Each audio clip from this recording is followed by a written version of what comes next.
Добрый день, это Россия не сегодня. Мы не советуем вам смотреть новости, мы советуем в них всматриваться. Все мы знаем такого телеведущего, как Дмитрий Киселев, и он не был нам так интересен до одного вполне определенного момента. Я действительно назначен гендиректором нового международного информационного агентства «Россия сегодня». Так, не касаясь того, что это явный плагиат, чем же Киселев заслужил такую честь? Напомним, по Путину с невозмутимостью олимпийца Путин всегда подчеркивал, что Путин, Владимир Путин, Путин. Ну, в общем, методика ясна. Несмотря на свое новое назначение, вести недели Киселев вести не перестал. И основным объектом его внимания последние недели был... Смрадный, в прямом смысле слова, табор. Да, Майдан в Киеве. Давайте изучим методы подачи объективнейшей информации от господина Киселева и его команды. Блюдо для гурманов. Куски сала на раскаленной ржавой бочке. Вот самопальные латы из туристической пенки и скотча. То есть Киселев ставит в вину украинцам то, что они плохо питаются и плохо одеваются. Не это ли причина того, что они хотят в Европу? Вот шведский стол. Шведский, то есть европейский. Сначала шведский стол, потом шведская семья, содомия, традиционные ценности в опасности. Но это еще не тяжелая артиллерия. Вот обычное видео с Ван Даммом из интернета. Как же себя поведет Киселев? Похоже на Украину? Нет. Похоже на мужика между двумя грузовиками. Любопытно было бы взглянуть на Киселева на приеме у психолога. Ну что же, молодой человек, расскажите мне, что вы здесь видите? Украину. Понятно. А здесь? Украину. Ясненько. А на этой картине? Украину. Понятно. А здесь? Агрессивные российские геи. Ну что же, очень интересный случай. Санитары. А давайте возьмем на вооружение метод вестей недели. Похоже на Киселева. Лучше вот так. 정확한 정치적 야심과 음모가이며 완고욕적인 장성택을 그러나 개만도 못한 추악한 인간 쓰레기 장성택은 Как мы поняли, Дмитрий Киселев – высочайший профессионал. Давайте взглянем, как он справляется с нештатными ситуациями. Первое. Громкое решение нового руководителя Центробанка России Эльвиры Набиуллиной. Причина – рискованная кредитная политика, то есть раздача, прошу прощения, то есть раздача сомнительных займов и... Это не звонок, это напоминалка. Киселев давно не говорил о Путине, Украине и гомосексуалистах.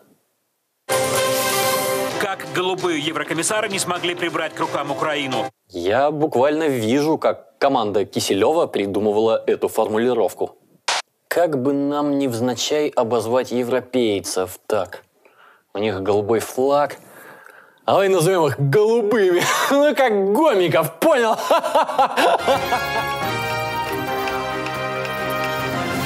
Карл Бильд в молодости агент ЦРУ. По Украине Бильд высказывается много, экстравагантно и пусто. И то, и другое для дипломата не комильфо.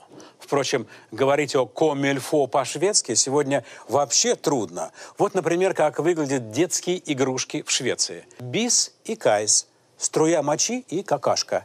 Они же герои популярной детской передачи на детском канале Барнеканален. Из передачи в передачу какашка и струя мочи приглашают к себе разные части тела. Вот, например, попа.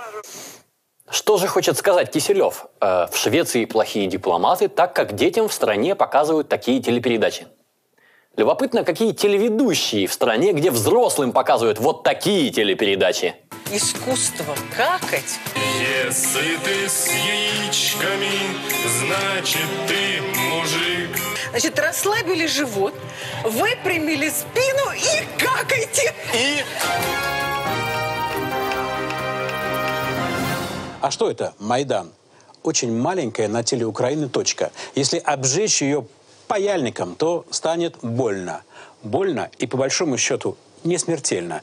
Но если сделать все политтехнологически грамотно, создать точку перегрева, потом показать ее через увеличительное стекло, телевидение, интернет, идеальная оптика, и создать впечатление, что якобы вся страна теперь такая, то может оказаться и смертельным.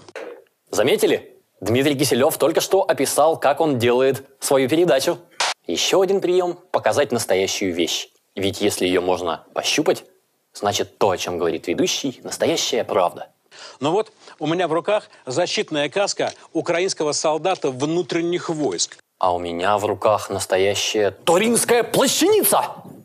Каска проломлена. А плащаница тоже с дырочкой.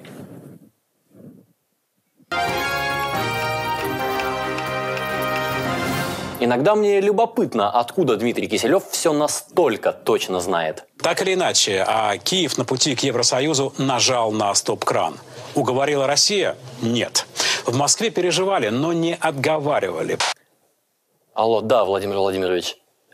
Переживали, но не отговаривали, да? О, так и запишу, да. Спасибо. Чеканно, да.